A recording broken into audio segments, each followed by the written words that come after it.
Ohayo gozaimasu, konnichiwa. Yasumi, konesai. Osumaya, bilatibay. Sabi ko nga po pala ay magandang umaga dahil umulan na naman ng snow dito sa Pinas. At ako nga po pala si Nico Daroca, OFW ng Pinas. Hindi po kaming taga Japan at lumipat lang po ng Amerika ang aming pamilya. Kaya kamusta po kayo mga takaban dito sa Pinas? Sanay na rin nga po pala ako magsalita ng Tagalog, Ilonggo at Bisaya. Tuwara, mati kung bakit makurang na po ng piniritong paitan. Mati pragamak. Tuwara po na sa liwang. Bito. Kasi kagikan.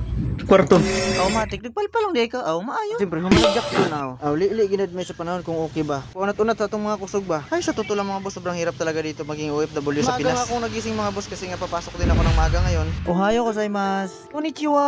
Yasumi nasai. Mga bilatibay. At ang sabi ko nga po dito ay magandang umaga. At kamusta na po ang mga takaban sa Pinas. Maaga rin akong lumabas ng palasyo para tignan kung gising na ang aming hari. Salsalani, Jacolero, Palauto. Dahil pinagluto ko rin po siya ng piniritong paitan. Galing Chukunawa River. So ayun mga boss, dahil maaga talaga ako lagi nagigising. Baka maabutan na naman ako ng amo at na naman akong pumasok. Siyempre mga boss, at bago tayo pumasok, siyempre hindi natin kalimutan mag-almusal. Siyempre mga boss, kung sa Bisaya pa, matik na. Ngaunta sa inyo. Sayo na rayo ko so. Ang sabi ko nga pala dito ay mga takaban, kain po tayo. At pritong paitan lang po ang meron kami dito. Nagtitipid po kami dito sa Pinas dahil nga ang hirap din ng buhay dito. Kaya ang sabi ng aming hari, mag-ulam lang daw muna kami ng paitan kasi mahal daw masyado ang isdang tulingan. Pagkatapos ko nga pala ay kumain at agad na rin akong nag-toothbrush. Notbrush na punta, basig manimahaw na po tagbaba rin sa trabaho ba. Dito mga boss sa Pinas ay maarte talaga yung mga tao dito. O diba, ano ka dyan? Sinugsabi na wala ko'y lubot. Na oy, tibsulgo nila guning Amerika.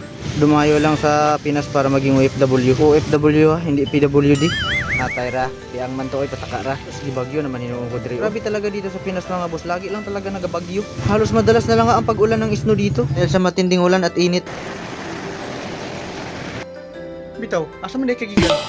Lagi. Sa kwarto, nag-jackstone. Automatic, dahil tapos na tayo mag-jackstone pumasok na rin ako agad sa trabaho at saktong-sakto nga pala pagdating ko dito, mayroon palang bisita si Jacolani Salsalero Palauto. Galing pa nga pala to ng Onok Island sa Barangay Mandaragat. Sa sitio Tagdalungon. Bumuwisita nga pala sila dito para asikasuhin ang mga papers para sa kanilang bagong company na itatayo. Dahil yung isang company nga dito sa Pinas ay magsasara na at kanina lang nila na pag-usap-usapan na magtatayo sila ng bago. Babalitaan ko na lang nga kayo mga boss kung ano ang susunod na update dahil magtatrabaho na nga ako mga boss para may padala akong pera sa Amerika para sa aking pamilya. Ako ng Pinas mga boss para maging OFW kasi sobrang hirap na nga ng buhay doon sa Amerika. Kaya dito na lang muna ako sa Pinas nagsapalaran ng buhay ko. Dahil maganda rin dito sa Pinas mga boss dahil nga madalas ang pag-ulan ng snow.